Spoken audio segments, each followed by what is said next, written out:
Pessoal, essa semana eu vou conversar um pouquinho com vocês sobre uma dúvida que acomete muitos colegas, muitos cirurgiões dentistas que trabalham com endodontia. Como proceder frente ao extravasamento acidental de hipoclorito de sódio durante o tratamento endodôntico?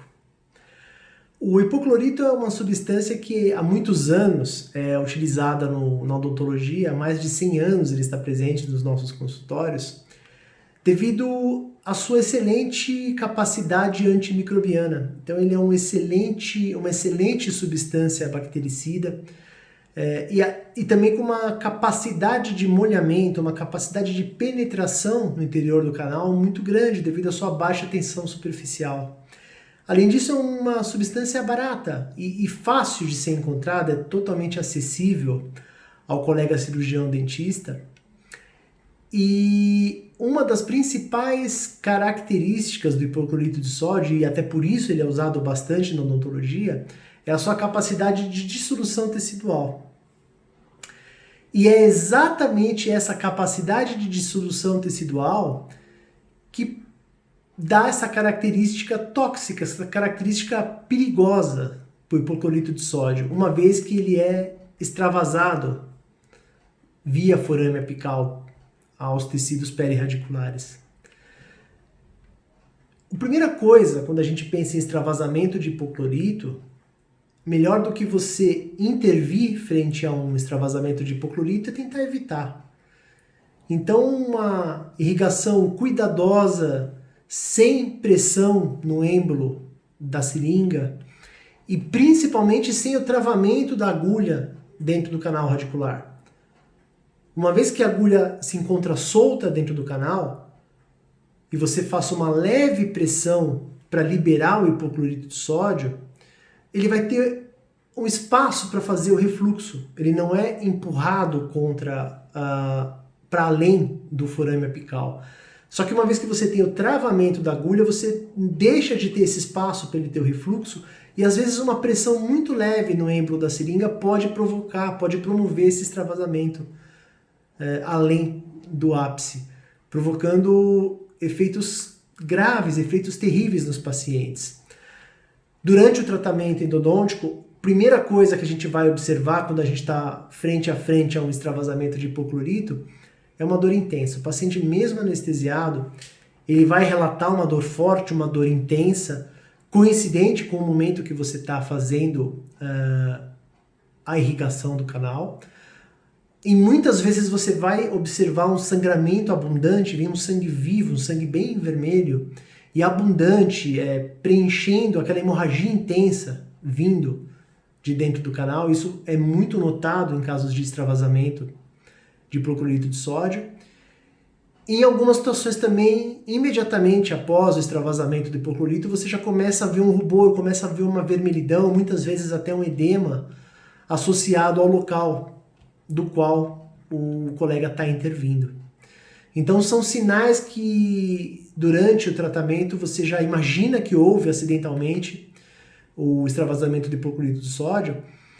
A conduta é suspender o atendimento na hora, você para de fazer o tratamento endodôntico, a intervenção odontológica que você está fazendo, e irriga, mas não com hipoclorito, você vai irrigar ou com água destilada ou com soro fisiológico, uma substância inerte, para você promover aquela lavagem, tentar fazer essa lavagem dentro do canal, para tentar eliminar qualquer hipoclorito que esteja lá dentro.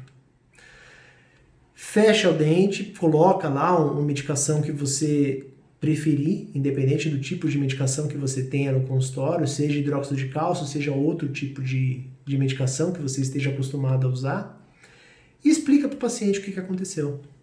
Explica que durante o tratamento endodôntico, o cirurgião dentista ele usa como auxiliar ao tratamento uma substância irrigante para fazer o complemento na desinfecção e o complemento na limpeza do canal, e que houve um acidente. Esse hipoclorito, ele, ao invés de ficar só ali dentro do dente, fazendo aquela lavagem, fazendo aquela ação antimicrobiana, ele ganhou um pouquinho ali os tecidos periapicais, houve um extravasamento.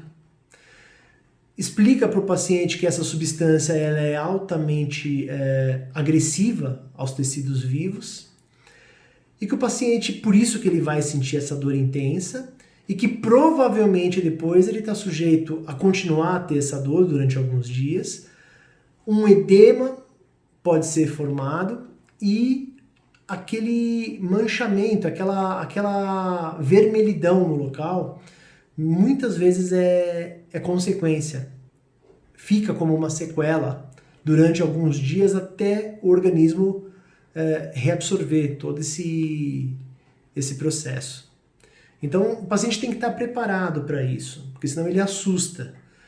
Ele vai ficar assustado quando você explicar isso para ele, mas é melhor que você explique do que o paciente seja pego de surpresa em casa.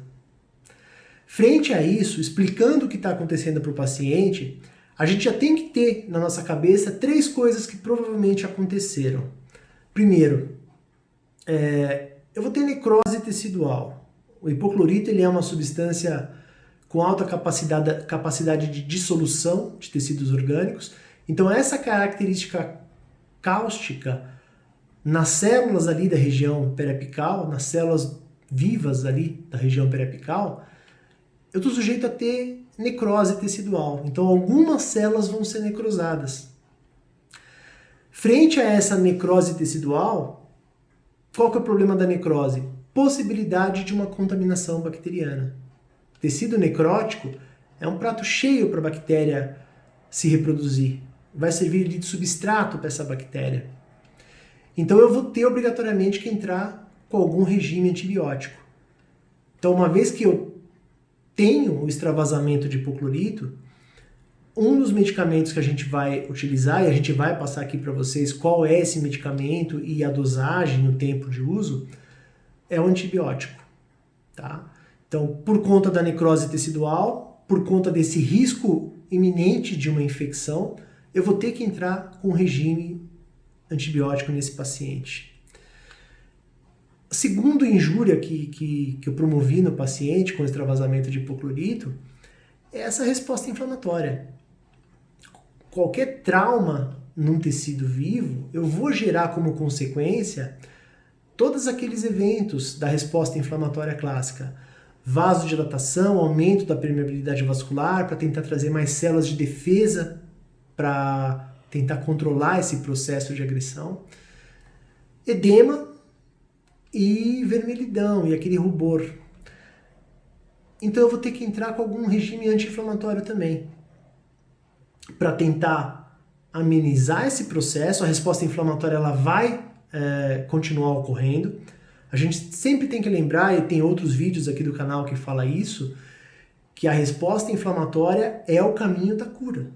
A resposta inflamatória tem 2 objetivos. Primeiro, tentar conter a disseminação do agente agressor através do deslocamento de células de defesa para a região afetada. E segundo, promover a reparação tecidual. Então eu preciso da inflamação. O que eu não quero, o que é indesejável, é que essa resposta inflamatória seja intensa, esteja no nível que agrida o paciente no sentido de provocar dor, que é o terceiro efeito que a gente vai provocar no paciente. Associada a essa resposta inflamatória, muito provavelmente por conta da necrose tecidual e da formação do edema, eu vou ter dor, eu vou ter compressão de receptores da dor, compressão de nossos receptores. Então, além do anti-inflamatório, é prudente eu deixar prescrito um analgésico. Em algumas situações, esse extravasamento de hipoclorito no pós-operatório, apesar de ter uma resposta inflamatória intensa, dependendo do limiar de dor do paciente, ele pode ser até assintomático, mas muitas vezes é acompanhado de uma dor intensa, de uma dor forte. Por isso que é prudente eu também deixar prescrito um analgésico para esse paciente. Então, extravasamento de hipoclorito de sódio, eu vou deixar sempre prescrito um antibiótico, eu vou deixar prescrito um anti-inflamatório e eu vou deixar prescrito um analgésico. E qual vai ser o protocolo, então, que a gente vai ter que instituir, pessoal? Primeiro, amoxicilina 2 gramas, dose única.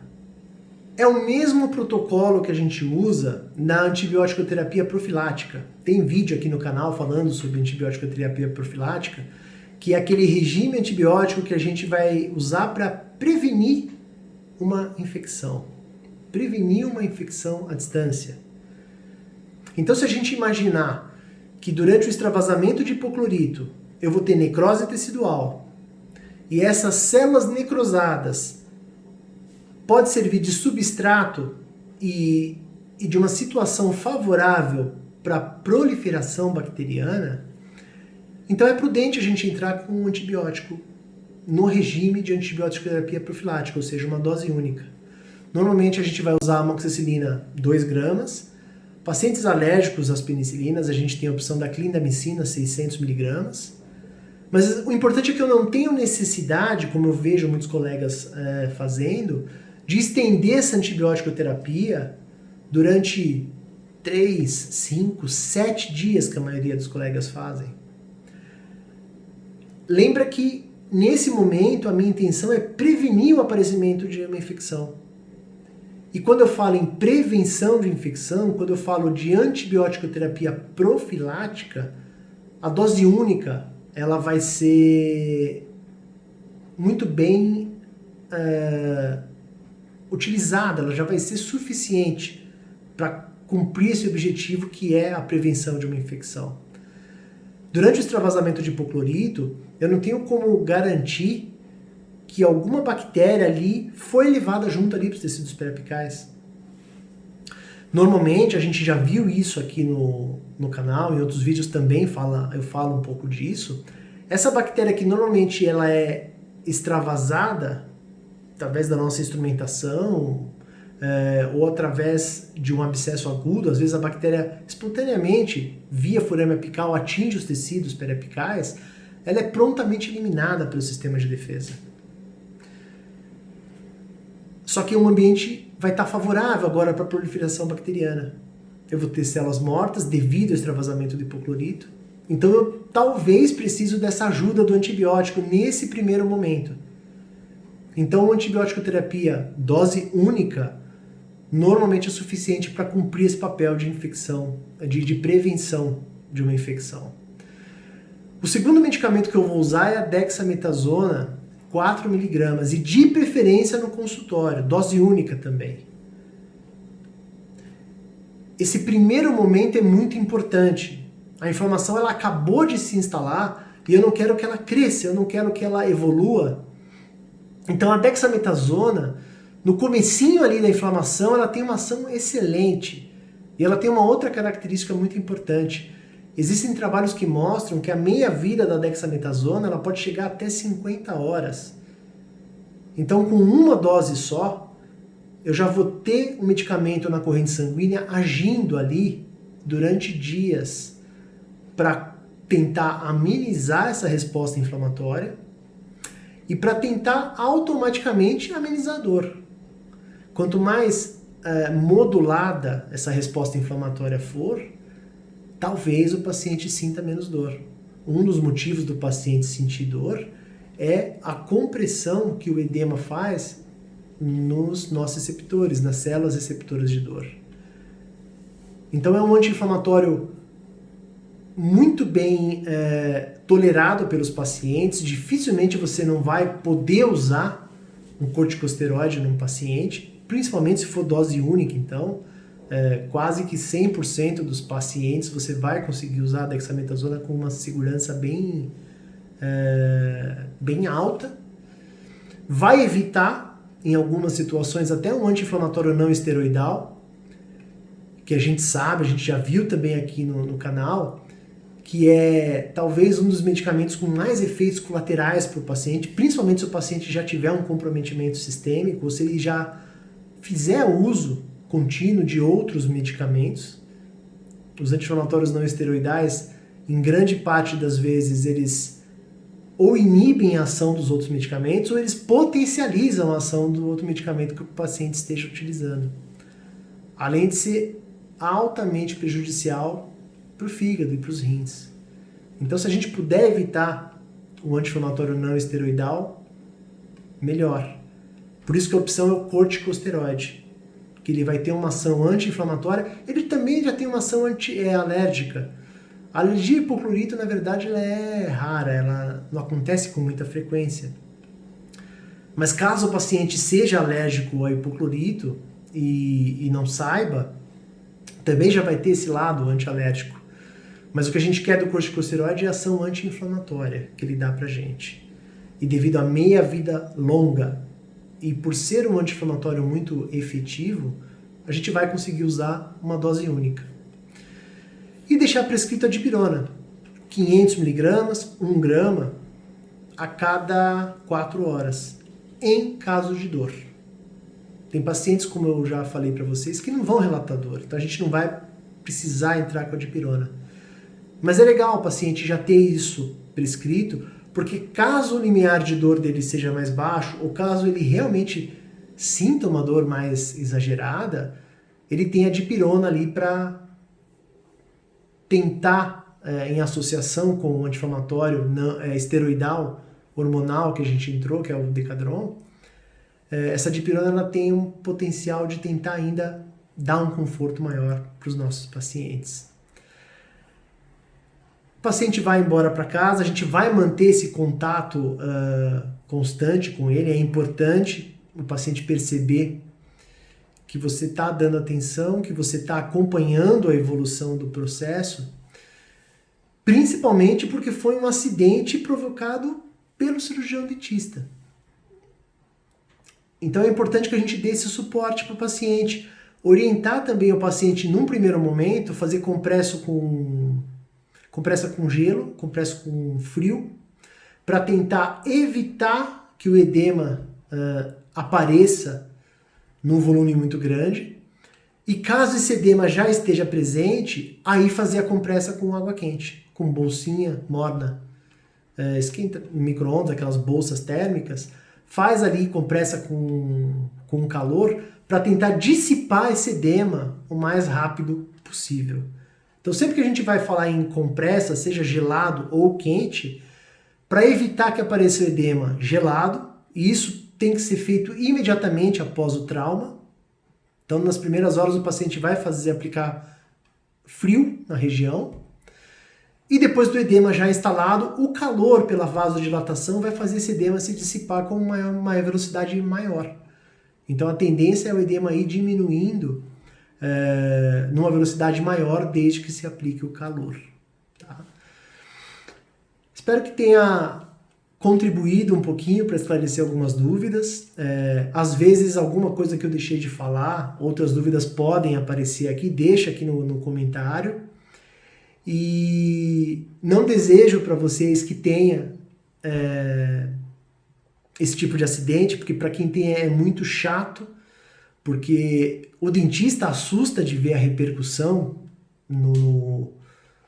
na fisionomia do paciente, e o paciente assusta mais ainda, né? O paciente, a maioria das vezes é leigo, ele não sabe o que está acontecendo, e ele fica bastante assustado, e se tiver dor vai ficar mais assustado ainda. Por isso que é interessante a gente saber como proceder, principalmente saber como evitar e saber dar o suporte correto caso aconteça. Todos nós estamos sujeitos a isso. Então, obrigado, pessoal. Semana que vem a gente está aqui com mais um vídeo. Até já!